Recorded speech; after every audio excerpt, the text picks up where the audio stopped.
Drown it? I guess Wyatt was right about the arena being wet. How? The arena has the capacity to drown itself.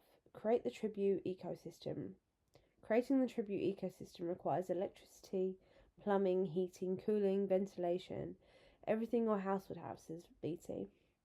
My house doesn't have half of those things. Does yours? I ask. I live in the Victor's Village now, so yes, it does. We have a Victor's Village in 12 too. A dozen fancy houses you get to live in for the rest of your life if you win the games. Burdock and I used to steal over there and peek into the windows on a summer's night. In the moonlight, we could see enough to tell that they had furniture and hanging lights and bathtubs like the ones here. The village was built after our lone Victor, though, so no one's ever lived in it. BT continues. My point is that for at least a few weeks, the arena has to be capable of sustaining the tributes and supporting the set pieces. I haven't seen the plan for the actual arena, but over a year ago, they had me look over a sub-A design. In the northern part of the arena, there's an enormous water tank that sits just below the surface. Arenas can require a lot of water to sustain lakes, create rainstorms, quench fires. This reservoir seems especially large. If the computer is in the brain, then this would be the bladder, I say. He laughs a bit. Yeah, exactly.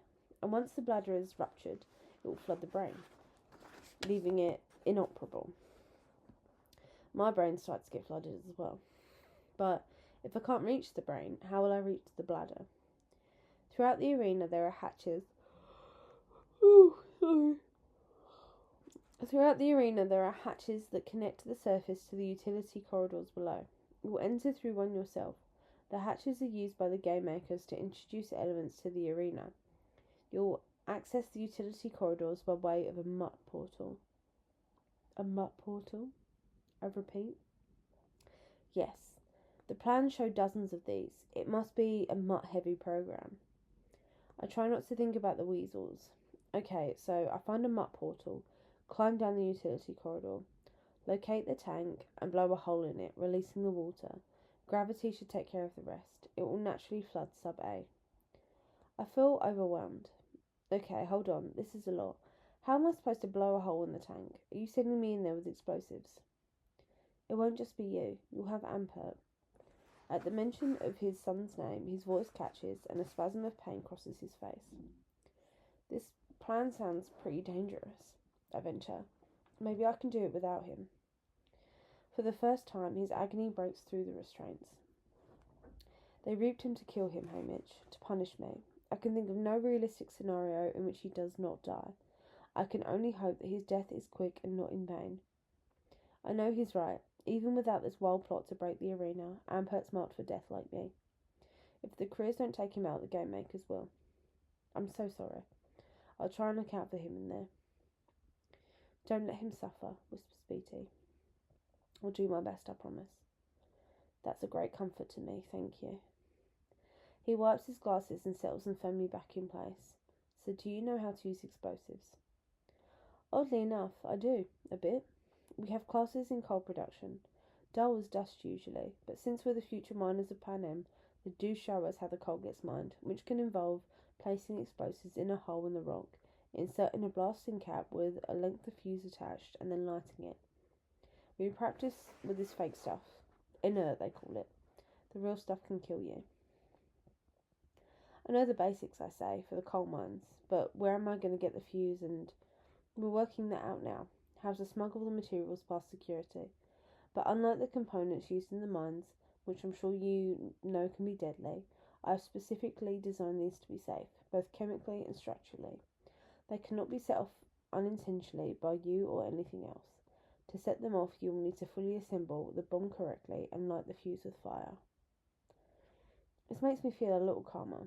I don't need a blasting cap exploding on me before it's time to blow a hole in the tank. My fingers find the flint striker. The Nordove's voice floats from the meadow. Only you don't have to have flint. Any decent sparking rock like quartz will do. Will there be rocks in there, do you think? Flint or quartz, I ask. Possibly. I can try and find out. Why?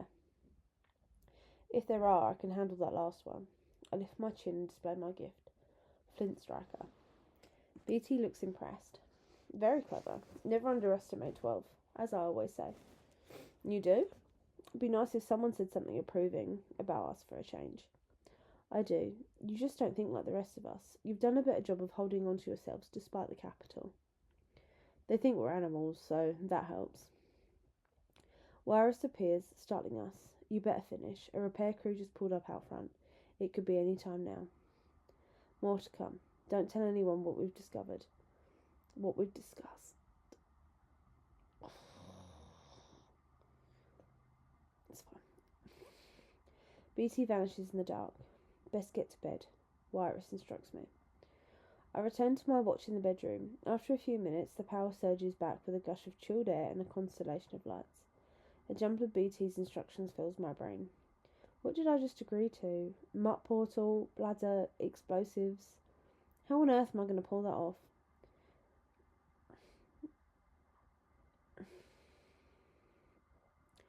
Doubt consumes me. Probably I should just be the fire maker, and Ampert should set the explosives. But does he have the physical strength to manage the Mutt portal and the climb? And what if I do pull it off? What if I break the arena? You're okay. Howlin' or Dove would love it if she knew I'd bested the capital and stopped the games. At least for this year. There's glory in that. Dignity. And if I did it using a flint striker, it'd be like we did it together. Painted a poster that no one could ignore. Outsmarted the capital. Forced their citizens to see us as something other than mindless animals. On the subject. Hey Mitch, Maisley stirs. I'll take over now. Okay, thanks. She doesn't sound drowsy. Either she woke with a start or she's never been asleep. Everything alright? She asks. I wonder if she saw me leave and tried to overhear my conversation with BT, but I can't talk about it. The fewer people who know about the plot, the better, and while I like her more in the capital than I did at 12, we're not exactly confidants. Well, there was a power outage, but they seem to have fixed it, I tell her. No. Curling up in my blankets, I pretend to drift off until I actually do. In the morning, I find myself tempted to share BT's plan with the others. Doesn't feel honest not to. Lulu's enough of a distraction to keep me from blurting it out. We decide the simplest way to manage her appearance is to pretend that while the capital miraculously managed to patch Luella up, she's no longer right in the head. We're counting on none of the other tributes having spent enough time with her to distinguish the difference between our real Luella and her body double. Lulu's gone from averting our eyes to watching us constantly, as if she's trying to piece together a puzzle. She tugs on her ears a lot, which makes me wonder if it hurts, because that's what Sid used to do when he had an earache. When she goes to the bathroom, Wyra says, I think she has an audio implant, probably a two-way transmitter. Why? Asks Wyatt. So they can tell her what to say, direct her behaviour. Hear what she hears, says Mags. She doesn't have to explain the ramifications of that. Don't tell Lulu any secrets. There's a flip side to that, though. We can gain an advantage by telling her lies. During the dark days, the capital spied on us with jabberjays, mutts that look like regular birds, but could record the rebels' conversations and play them back word for word. We figured this out and fed them false information. The capital released the jabberjays at the end of the war, thinking they'd die off, which they did, but not before they'd sired a whole new species by mating with female mockingbirds, creating an all doves precious mockingjays. Now I guess Lulu is our own little jabberjay. When we join the other newcomers in the gym, Lulu draws some questioning looks, but they seem to buy that she's our girl, only brain damaged. None of them knew Luella ever more or had more than a passing look at her after all. You have to be careful what you say around her, Maisley warns them. She's not herself, and she might repeat it to anyone. When we break up to practice, Wyatt agrees to take her, which is helpful, as I don't need a jabberjay at the moment. Ampert catches my eye, and we shake off the rest of the group. I don't know how much BT has told him about the arena plot, but before I can broach that, he says, my father says we need to get 9 to join our alliance. We spot the yellow-clad tributes nearby at the shelter building booth. Any specific reason why? I mean, 5 and 11 are still uncommitted, and they look a lot stronger. He just said they were essential. I tried the first day, but they brushed me off. I wonder if they think I'm stuck up. You? Why would they think that? Because I'm from 3. Because I know tech stuff. Maybe. 9's in the fields a lot. I don't think they get much schooling out there, and everyone knows we do. People call us eggheads. Egghead's not so bad. It's not a compliment. Anyway, I couldn't get anywhere with them.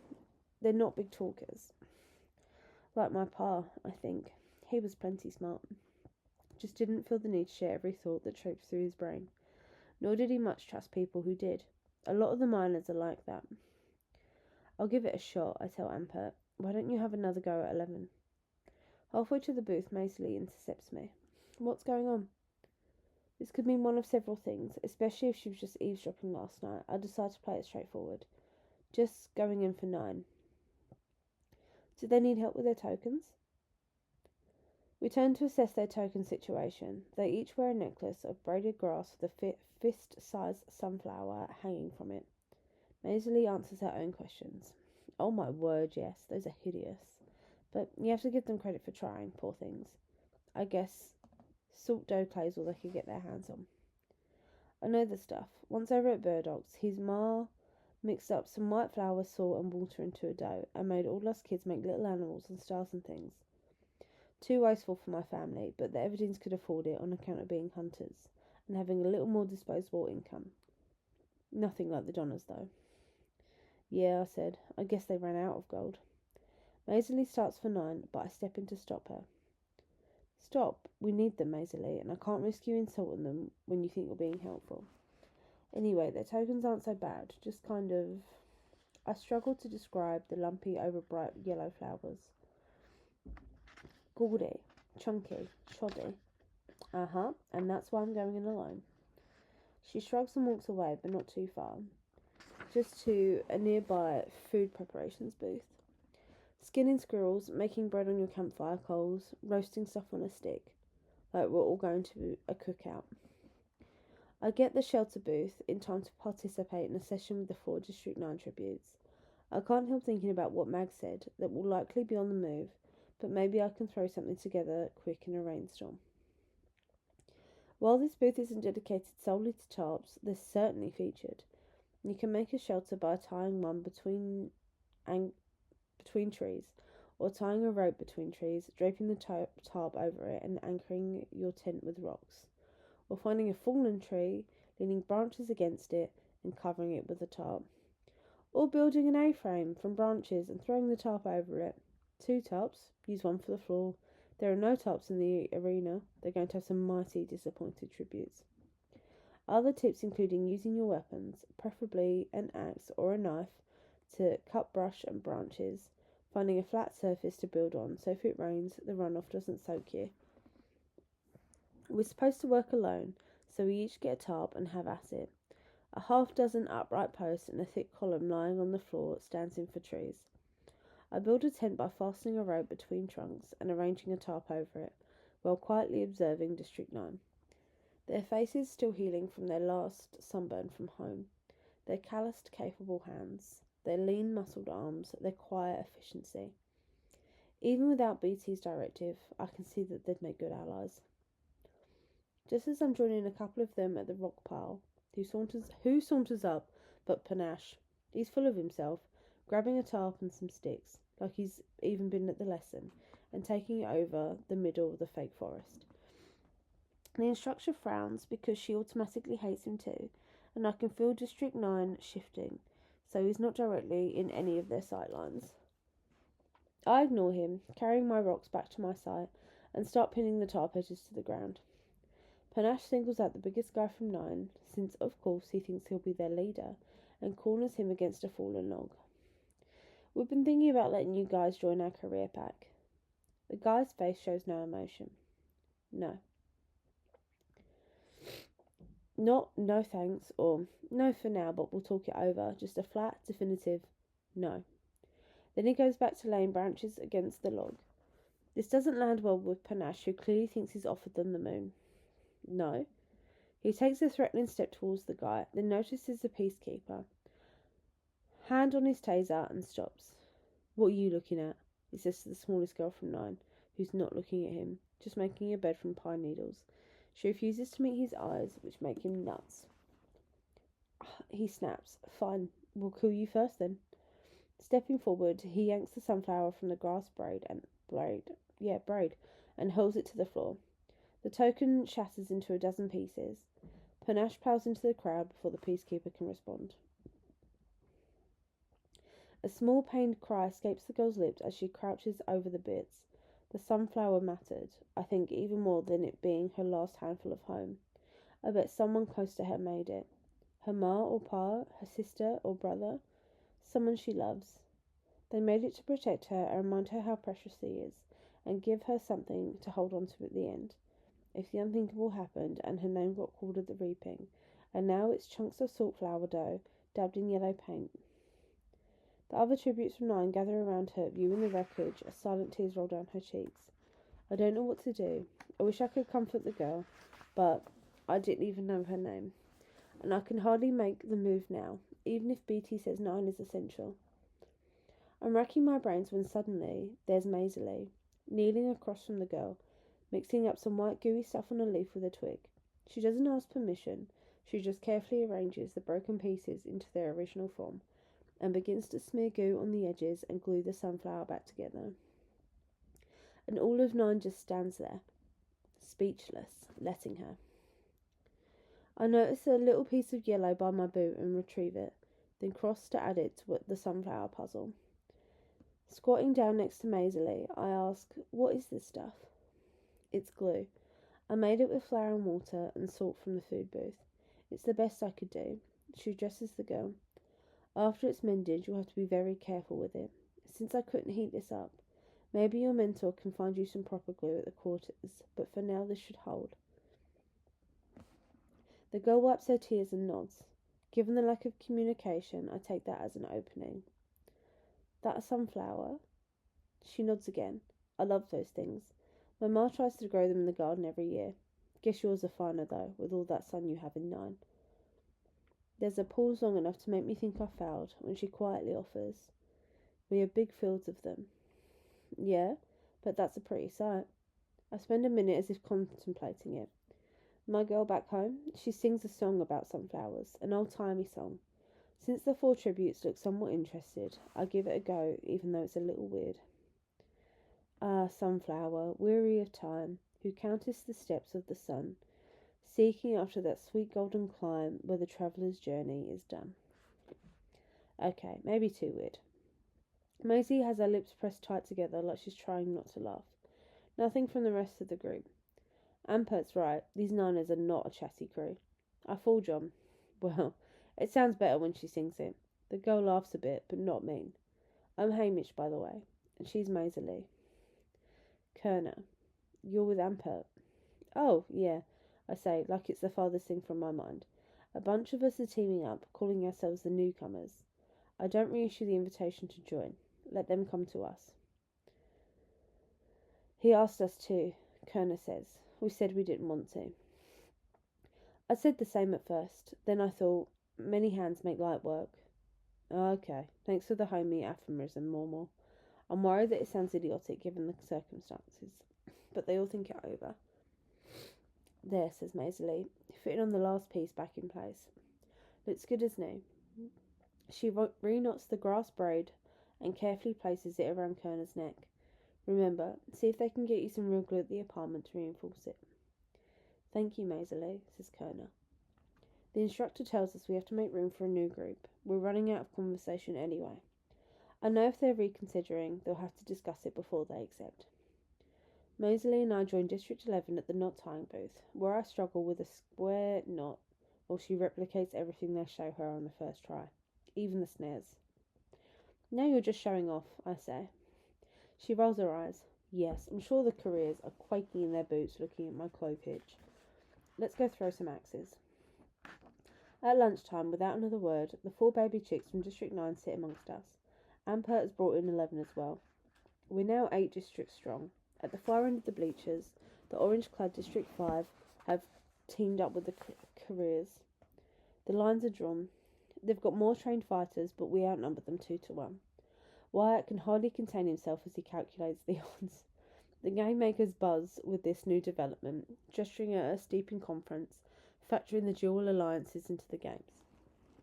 When we've finished our sandwiches, District 12 reunites at the edible food section, which seems heavy on the poisonous mushrooms. Lulu keeps sticking them in her mouth, confounding the trainer. I don't know what she's trying to do in her private session with the game makers, Wyatt says, but I guess they won't be expecting much. Not sure what I'm doing either. You're an expert on the games. What with your odds making and all. You could talk about that, Maisley suggests. It's more impressive than anything I've got. You should show them all the things you can do with a piece of cord, I tell her. You underestimate it because it's easy for you, but I think it's pretty impressive. It's a thought. At least it would make me unique. What are you going to do, Hamish? Throw knives? Yeah, I could, I guess. Or axes. Everyone is sent back to their respective locker rooms while the game makers begin their private sessions. This will be our last chance to influence how they score us for the general public. Heavy peacekeeper presence monitors the tensions between the careers and the newcomers. But I have to say, I feel a lot more secure with my alliance than I did in the shower. Luckily, I'm slated to go last, because I have no idea how to handle the game makers.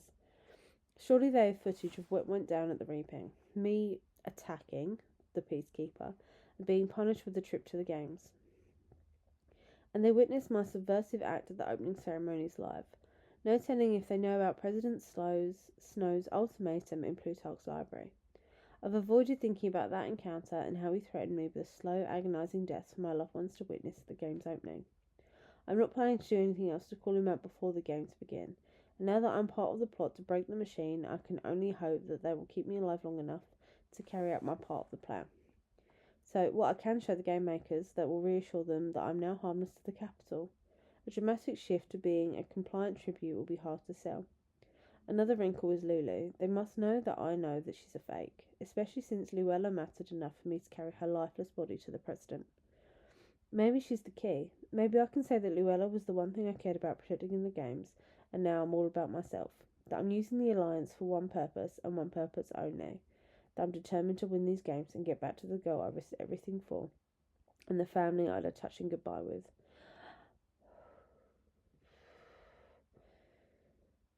I'll convince them I want to be the first tribute from 12 to live in the Victor's Village. I'm just a punk kid who tried to escape the peacekeepers, confronted Snow, and spat on the audience for good measure. A guy who's only out for himself.